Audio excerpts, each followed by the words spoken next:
Bismillahirrahmanirrahim. Assalamualaikum warahmatullahi wabarakatuh. Selamat malam semuanya. Yang terhormat Bu Kristina selaku dosen pengampu hukum bisnis. Kami dari kelompok 2 yang beranggotakan saya sendiri Ahmad Baritana, NPM 52, dan Mbak Lia Himatul Musrifah NPM 87. Kami akan menjelaskan materi tentang perlindungan konsumen.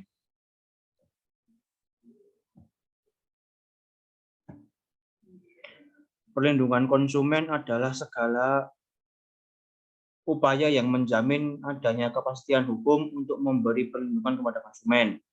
Kepastian hukum untuk melindungi hak-hak konsumen yaitu diperkuat melalui undang-undang khusus, memberikan harapan agar pelaku usaha tidak lagi sewenang-wenang yang selalu merugikan para konsumen.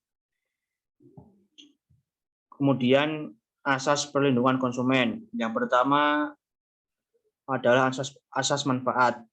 Asas manfaat dimaksudkan untuk mengamanatkan bahwa segala upaya dalam penyelenggaraan perlindungan konsumen harus memberikan manfaat sebesar-besarnya bagi kepentingan konsumen dan pelaku usaha secara keseluruhan.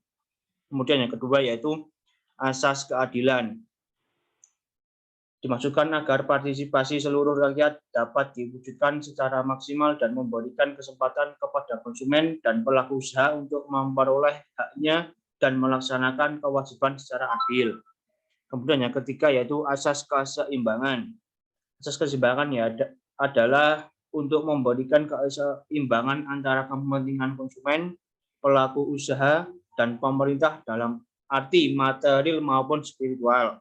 Yang keempat yaitu asas keamanan dan keselamatan konsumen.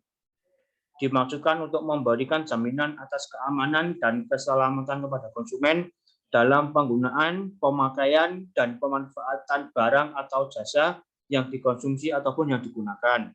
Kemudian yang kelima, asas kepastian hukum. Dimaksudkan agar baik pelaku usaha maupun konsumen mentaati hukum dan memperoleh keadilan dalam penyelenggaraan perlindungan konsumen, serta negara menjamin kepastian hukum. Selanjutnya yaitu tujuan perlindungan konsumen.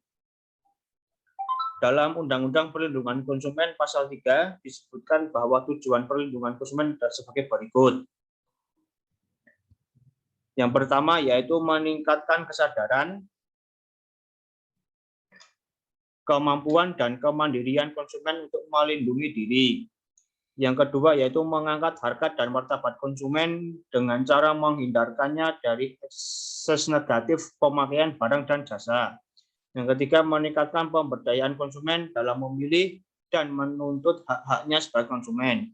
Yang keempat, menciptakan sistem perlindungan konsumen yang mengandung unsur kepastian hukum dan keterbukaan informasi serta akses untuk mendapatkan informasi. Yang kelima, menumbuhkan kesadaran pelaku usaha mengenai pentingnya perlindungan konsumen sehingga tumbuh sikap yang jujur dan bertanggung jawab dalam usaha. Yang keenam, meningkatkan kualitas barang ataupun jasa yang menjamin kelangsungan usaha produksi barang dan jasa, kesehatan, kenyamanan, keamanan, dan keselamatan konsumen. Selanjutnya yaitu hak-hak konsumen. Ada 8 hak yang secara eksplisit dituangkan dalam pasal 4 Undang-Undang, sementara 1 hak terakhir dirumuskan secara terbuka. Hak konsumen itu sebagai berikut. Yang pertama, hak atas kenyamanan, keamanan, dan keselamatan dalam mengkonsumsi barang dan atau jasa. Yang kedua, hak untuk memilih barang atau jasa serta mendapatkan barang jasa tersebut sesuai dengan nilai tukar dan kondisi serta jaminan yang dijanjikan. Yang ketiga, hak atas informasi yang benar, jelas, dan jujur mengenai kondisi dan jaminan barang ataupun jasa. Yang keempat, hak untuk didengar pendapat dari keluhannya atas barang ataupun jasa yang digunakan. Yang kelima, yaitu hak untuk mendapatkan advokasi, perlindungan, dan upaya penyelesaian sengketa perlindungan konsumen secara patut. Yang keenam, hak untuk mendapatkan pembinaan dan pendidikan konsumen. Yang 7. Hak untuk diperlakukan atau dilayani secara benar dan jujur serta tidak diskriminatif. Dan yang ke-8, hak untuk mendapatkan dispensasi, ganti rugi, dan atau penggantian jika barang ataupun jasa yang diterima tidak sesuai dengan perjanjian atau tidak sebagaimana mestinya. Selanjutnya akan dijelaskan oleh Mbak Lia. Selanjutnya, kewajiban konsumen.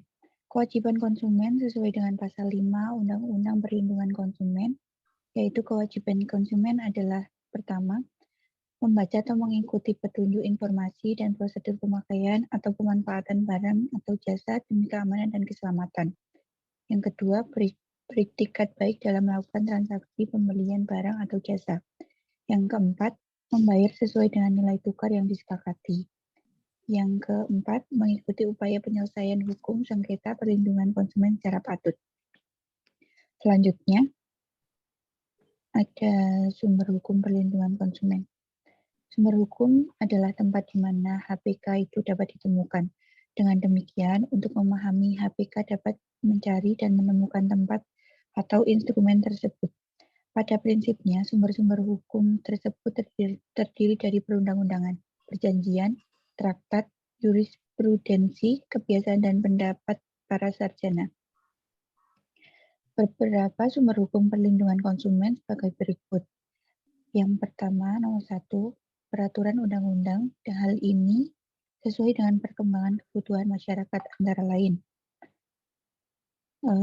Yang pertama, UU Nomor 8 Tahun 1999 tentang perlindungan konsumen, dengan beberapa peraturan pelaksanaannya antara lain PP Nomor 69 Tahun 1999 tentang label dan iklan pangan. Yang kedua, UU Nomor 23 Tahun 1992 tentang kesehatan. Yang ketiga, peraturan perundang-undangan tentang standarisasi, sertifikasi, akreditasi, dan pengawasan mutu di Indonesia. Yang kedua, perjanjian. Perjanjian atau kontrak memiliki kekuatan hukum yang sama dengan perundang-undangan. Artinya, perjanjian yang dibuat oleh pihak-pihak tertentu dapat dijadikan dasar hukum bagi yang membuatnya. Hal ini dijamin oleh pasal 13 ayat 38 yang menyatakan bahwa perjanjian yang dibuat secara sah berlaku sebagai undang-undang bagi mereka yang membuatnya. Yang ketiga, traktat. Traktat merupakan perjanjian antar negara, dapat dibuat oleh dua negara atau bilateral, atau oleh beberapa negara atau multilateral. Pentingnya traktat mengingat adanya paham kedaulatan negara, di mana setiap negara berdaulat mempunyai kekuasaan untuk menentukan nasib bangsa dan negaranya sendiri. Yang keempat, jurisprudensi. Jurisprudensi adalah putusan-putusan pengadilan yang dapat dianggap suatu sumber hukum karena bila sudah ada suatu jurisprudensi yang tetap, maka hal ini akan selalu diikuti oleh hakim-hakim dalam memberikan keputusannya dalam soal yang serupa. Namun di Indonesia, hukum bebas untuk menggerakkan atau tidak karena kita tidak menganut asas presiden. Yang kelima, kebiasaan. Kegiatan bisnis termasuk pelaku usaha tumbuh dan berkembang dalam masyarakat dengan berbagai kebiasaan yang diterapkan dalam kehidupan bermasyarakat yang kemudian sebagian diatur dalam peraturan perundang-undangan. Selanjutnya, ada prinsip perlindungan konsumen. Ada 3. Yang pertama, prinsip bertanggung jawab berdasarkan kelalaian. Tanggung jawab berdasarkan kelalaian adalah suatu prinsip tanggung jawab yang bersifat subjektif, yaitu suatu tanggung jawab yang ditentukan oleh perilaku produsen. Sifat subjektif muncul pada kategori bahwa seseorang bersikap hati-hati mencegah timbulnya kerugian pada konsumen. Berdasarkan teori tersebut, kelalaian produsen yang berakibat pada munculnya kerugian konsumen merupakan faktor penentu adanya hak konsumen untuk mengajukan tuntutan kerugian kepada produsen. Yang kedua, prinsip tanggung jawab berdasarkan prestasi. Tanggung jawab produsen yang dikenal dengan one prestasi adalah tanggung jawab berdasarkan kontrak.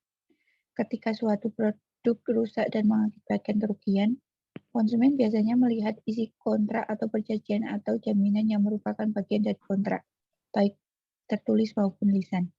Keuntungan bagi konsumen dalam gugatan berdasarkan teori ini adalah penerapan kewajiban yang bersifat mutlak, yaitu suatu kewajiban yang tidak didasarkan pada upaya yang telah dilakukan penjual untuk memenuhi janjinya.